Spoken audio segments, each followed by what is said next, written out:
This is Ibrox.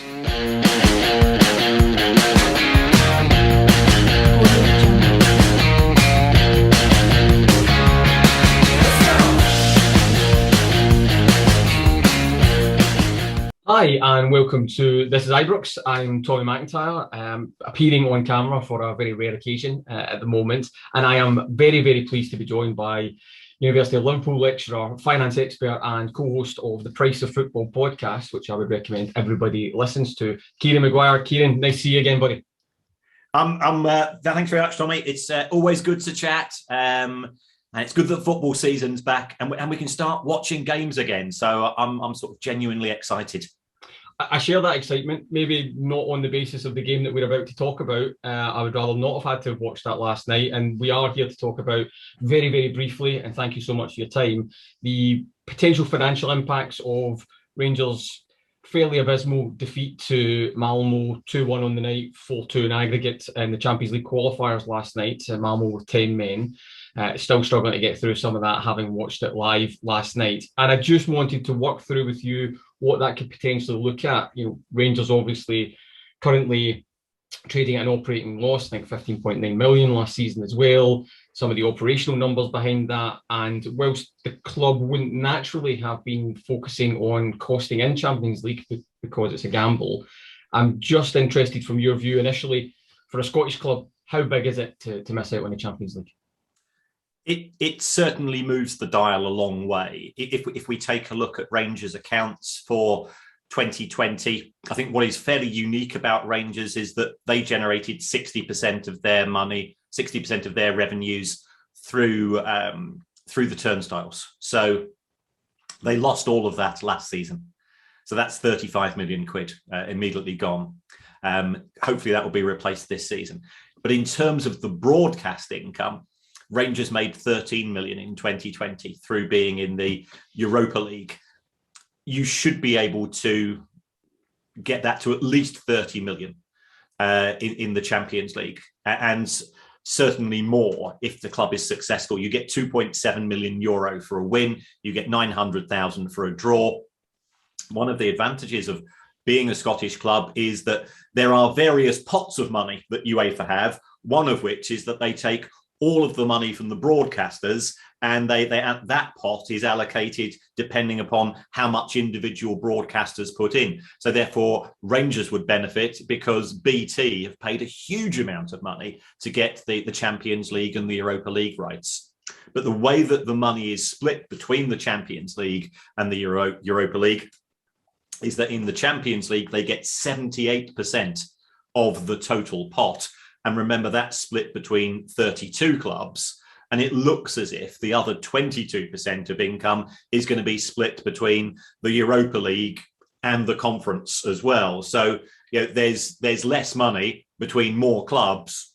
There's a big knock-on effect in terms of the club's ability, to get money from the TV companies, but also and this is no disrespect to the opposition, if Rangers are in the Champions League, they're going to be seeded third or fourth, which means you're probably going to get one of Bayern, PSG, Barcelona, Real, Chelsea, Manchester United, City. You're going to get a massive club, and you're going to get a pretty big club coming along as well.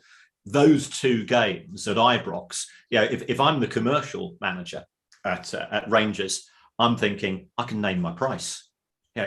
Everybody will want to be in a box. All of our corporate customers, they'll be fighting to get a box, especially if Rangers got PSG, Messi making his European debut for PSG at Ibrox. Can you imagine the interest from media, but also from everybody connected with Rangers Football Club?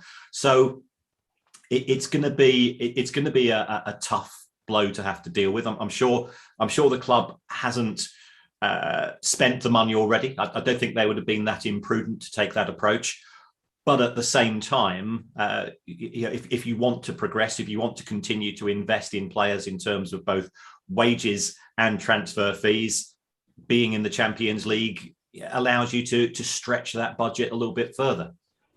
Yeah, I was just also noticing there that your dog had joined us for a a moment just behind you. We obviously weren't that interesting because she's wandered off again. He's wandered off again. So showing how we cannot hold an audience here, it has to be said. Beautiful looking dog, though. So I'm really interested though in that sectional piece in terms of, so our commercial director is James Bisgrove within the club, and a lot's been made of the circa 13% uplift in the commercial aspects of the club. And as you quite rightly referenced, that a lot of that's predicated on different scenarios of how that plays out. And I'm just wondering, from your experience potentially with other clubs, how big an impact that has on, okay, we are no longer going to be tilting for the CL here. I would imagine that there'll be clauses that drop into place pretty quickly in those contracts. Yes, yeah. All contracts with, especially senior commercial partners, will be incentivized in terms of lifting trophies, making progress in terms of the individual competitions, especially the European ones, because Scottish football has an audience from a broadcaster's point of view, but it tends to be a domestic audience, and it tends to have a natural ceiling. If you are in the European competitions, if we're honest, if it wasn't Rangers, would you be watching that much football on a Thursday night? Yeah. And if you're a neutral, and yeah, some people might say, well, I'll do it because there's nothing else on. Whereas if it's Champions League, and there are some big ticket clubs there, as we know, and the thing is here, we're not talking about the Rangers fans. The Rangers fans, as you and I both know, they'll watch Rangers, play against an empty other half of the pitch. They're not bothered about the opposition. It's Rangers they go to see. But in terms of the much broader football audience, and remember, the Champions League is watched in 190 countries dotted around the world. There's a massive audience in the States. There's a massive potential audience in some parts of Asia, despite the time difference. They will only tune in for the big matches. And if Rangers could be playing a Barcelona, PSG, Manchester United, then that makes a huge difference in terms of the way that the contracts will have been agreed with the commercial partners. So Rangers have done well. If you look where they've come from in 2016, 2.8 million pounds was coming through the broadcast route. So the commercial route. We're already quadrupled that. But you could certainly have pushed that further in the context of Champions League participation. And so I'm very interested then in terms of, do you think this exacerbates the need to access the player trading model? And by that, I just mean sell players, obviously. And I don't think in any way, shape or form Rangers will be pressing the panic button, but I would imagine that very much comes to the forefront. Yes, I mean, you may be aware, and some Rangers fans, we had with John Bennett on the podcast that I'm involved with, and he said, as far as he was concerned, Rangers for the past few years have been in a recovery mode, given the problems that happened a few years ago, and therefore the directors, the shareholders, they were willing to fund the losses during that period of time. And that makes a lot of sense from a business point of view. If you want your business to grow, then somebody's got to put their hand in the pocket. And that has been the case with the directors. As we go forwards, eventually you want the club as a business to stand on its own 2 feet. And for that to be the case, you really need to have some form of player trading model in which you are making significant amounts of revenue. Am I allowed to mention the other lot in Glasgow on your show? Might as well give a small club a mention. Feel free. That's right. Because I don't know whether you're aware that I got an awful lot of abuse from Celtic fans earlier this summer when they kept on saying, "Why won't you talk about the number of shares that Rangers has?" And I said, "Well, I don't think anybody's that interested." So, well, no other club has got more shares than Rangers. So, I am a nerd. And I found that Celtic had 200 million shares in issue, more than Rangers, which seemed to not go down particularly well with them.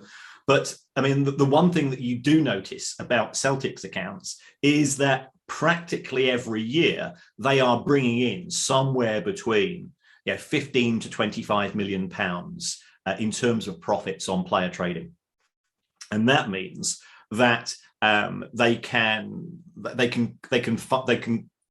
trade at a break even or a small loss basis, and have these player trading profits as a means of then reinvesting in the market to try to recruit new players, which they can then go on to trade and sell at a higher price in a later point in time. As far as Rangers are concerned, they've not been doing that because they've been in this recovery mode, A, to get back to the Premiership, and B, of course, to win the Premiership. They are probably now in the position where a sale would help, but is not essential. And I'd really like to stress that whilst the directors are continuing to be willing to put money into the club, then everything is fine. But these guys, eventually they're going to turn around and say, well, if it's costing us 10 to 15 million pounds a season, what are we getting out of this? And when we originally agreed to come on board at Rangers, at the back of our minds, it was for a fixed period of time. If Rangers are successful and they are winning trophies, then the thing is, sometimes your hand will be forced in terms of player trading because somebody will come in and offer more money in terms of wages. And we all know that clubs talk to agents who talk to players. So sometimes your hand will be forced. If we take a look at the wage bill at Rangers, 43 million, that's a lot of money going out.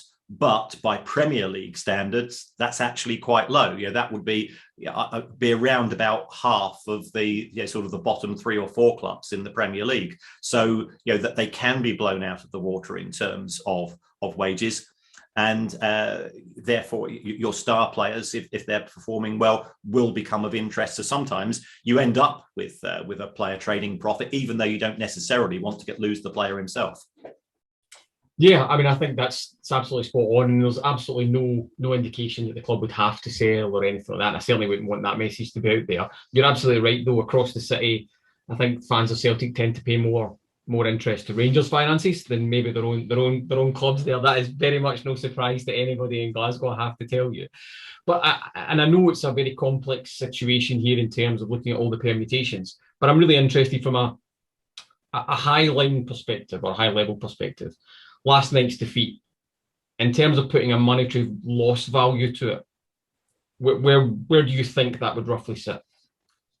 I think but you see, Rangers could go on and win the Europa League, in which case we have to reconsider everything. But in terms of group stage, we're probably talking in the region of a minimum of 20 million. So that's a good night out in Glasgow, isn't it? That's a lot of money to have to find from another source. I'm not spending that amount of money when you're up here, Kieran. By the way, it's very much on a budget. So I think we'd broadly be looking at that in terms of gate receipts, in the sense that whilst I don't think Rangers would be charging huge amounts and more to the hardcore fan base. But if you take a look at a club such as Bayern Munich make as much money from the 5,000 corporate tickets that they sell each match as they do for the tickets of the regular fans. So in terms of sales of those boxes, I think that there will be a tick down as a result of being not in the Champions League. So I would say 20 million is a reasonable ballpark figure. And if Rangers have managed to get into the knockout phases of the Champions League, then those figures ramp up match by match, because you get the vox pops, you get all the camera crews coming to Glasgow, wanting the interviews. That stokes up the interest further. That means that the hospitality sellers, they can say, well, we can charge an extra £1,500, £2,000 for a box, and we've got 50 boxes. That's an extra £100,000 here, and so on. It very quickly ramps up, especially when you've got big clubs coming into town. Yeah, and I think on that relatively depressing note there, I'm very conscious this is a very quick conversation with you, Kieran. Before we go though, and I thank you obviously for your time, where can people find you and find the Price of Football podcast? Well, I think you can find the Price of Football podcast on any, Apple, Spotify, all the usual suspects. I'm at Kieran Maguire on Twitter. I'm an atheist, by the way, just in case if anybody thinks, it doesn't sound too good as far as we're concerned. I was going to see that in the comments, to be honest with you, Kieran. That's me, and I'm irritatingly on the radio and the television far too often. The hardest working man in football is what I'm starting to hear. I am the James Brown of football finance. I'm going to step away from the jokes that are maybe coming with that one. What I would also say, though, as well, is just over your shoulder on the bookshelf is the Price of Football book, which all proceeds go to the Trussell Trust. And I wonder if you can give the listeners a little bit about that as well, please. I'm a teacher. I was asked to write a book because there isn't one on football finance. So I spent 2.5 years writing it. The first time the editor, the publishers had seen me on television, where I don't take myself too seriously. They said, well, that's a bit of a serious book, Kieran. So then I wrote it as if I was a fanzine writer, and they said, you can't call Mike Ashley a wanker, so often in this book. It's aimed at students. Okay, so after 2 huge rewrites, we managed to get it out, and it did sell well. So 100% of I'm on the second edition. 100% of the proceeds of the first edition in terms of royalties went to the Trussell Trust, which is a magnificent charity. I must confess, second edition, I'm taking some of the royalties myself, I'll be honest. But if you've got an urge to understand what's meant by amortization, if you want to understand what those numbers mean, I've tried to lay it out in the terms of, will it pass the mum test? I.e., if my mum read a chapter, would she be able to understand it? And that was always been the objective. I describe it as football finance for non-financial people. And definitely worth a read. I'd heartily recommend it. And I don't think anybody would begrudge you taking some of the royalties on the second edition. It has to be said. But once again, Kieran, thank you so much for your time. This is Ibrox. Thanks for joining us.